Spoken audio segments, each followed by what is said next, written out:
Pues una tarde lluviosa de domingo, qué mejor para hablar del universo.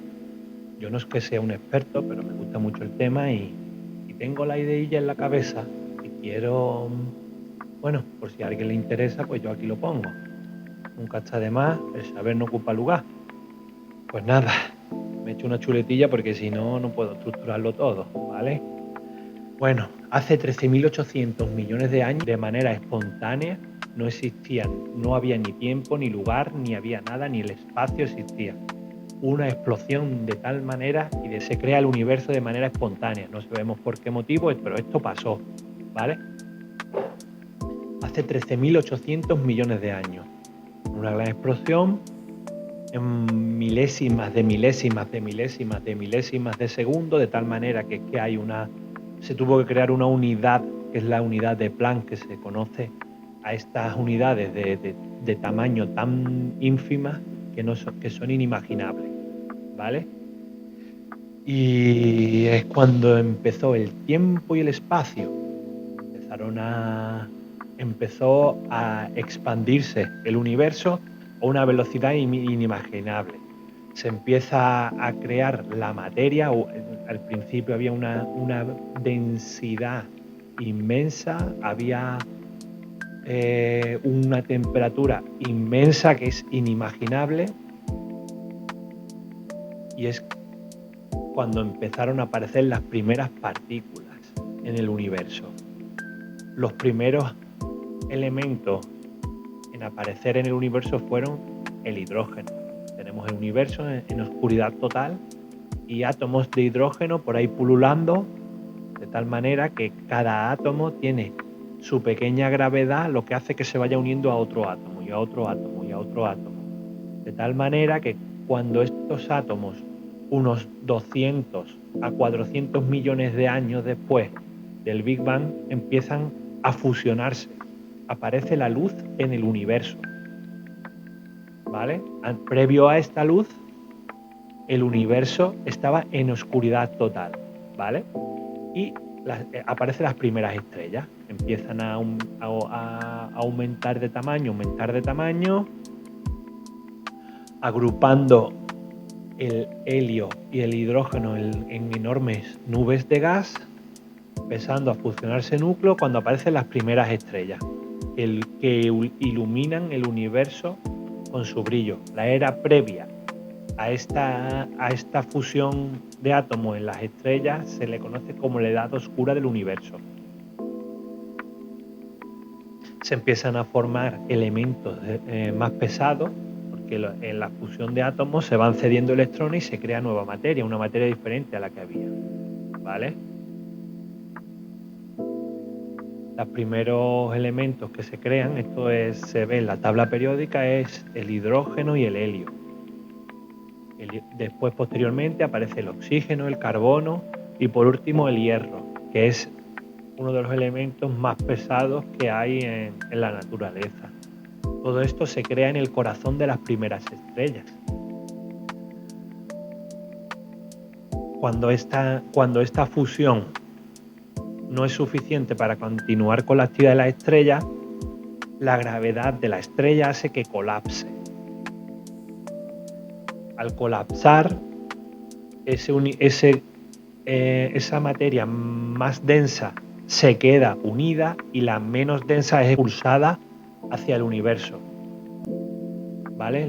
Es una explosión tan energética que hace que la materia salga proyectada en todas direcciones hacia el universo, lo que se conoce como supernovas. Si alguna vez lo habéis escuchado, pues eso es una supernova. Son estrellas que cuando dejan de fusionar átomos en su núcleo, implosionan y explosionan, y así se emite esa materia al resto del universo. Todo esto sucede en fracciones de segundo. El núcleo se comprime violentamente y la capa externa de la estrella es expulsada en una gigantesca explosión, lo que se conoce como una supernova. En este proceso de explosión se crea oro, plata y uranio. Todo esto es emitido al espacio. enriqueciendo de materia todo el universo y sembrándolo de esta materia. Con esta materia que se expulsa al universo se crean planetas y sistemas solares. La aparición de los primeros planetas sucede unos cientos de millones de años después del Big Bang, ¿vale? Se agrupan en discos que van orbitando de tal manera que cada vez se van uniendo más y uniendo más hasta que se crean los planetas. Normalmente orbitan alrededor de una estrella, como por ejemplo sucede en el sistema solar, ¿vale? Esta estrella tiene discos de polvo a su alrededor, polvo y gas, de tal manera que este polvo y gas, igual que sucede con los átomos, tiene su pequeña gravedad que hace que poquito a poco se vayan uniendo y se forman los primeros sistemas solares y los primeros planetas de tipo rocoso y gaseoso, ¿vale? Marcando el inicio de la diversidad cósmica, como se conoce a esta época, ¿vale? Se crean galaxias y las galaxias crean cúmulos de galaxias. Y los cúmulos crean supercúmulos de galaxias, ¿vale? Nuestra galaxia es, donde se encuentra el sistema solar, es la Vía Láctea, y la Vía Láctea se encuentra en el cúmulo de Linaea, que es como se le conoce al cúmulo donde se encuentra la galaxia de la Vía Láctea. Cuando las estrellas, como las supernovas, como hemos explicado antes, colapsan, en su núcleo se queda un elemento tan denso que ni siquiera la luz escapa a él. Los fotones entran y no salen.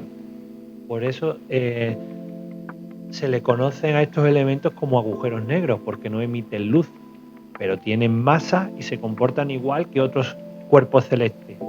Algunos son más grandes, otros más pequeños. Se le conocen a los más grandes, se le conocen como agujeros negros supermasivos. Están en el centro de las galaxias. Las galaxias orbitan en torno a los agujeros negros más supermasivos. Estos agujeros negros poco a poco van engullendo materia. Inclusive si habéis visto la película Interestelar, ese agujero negro que sale en la película, de hecho está en la portada de la película, es un agujero negro supermasivo.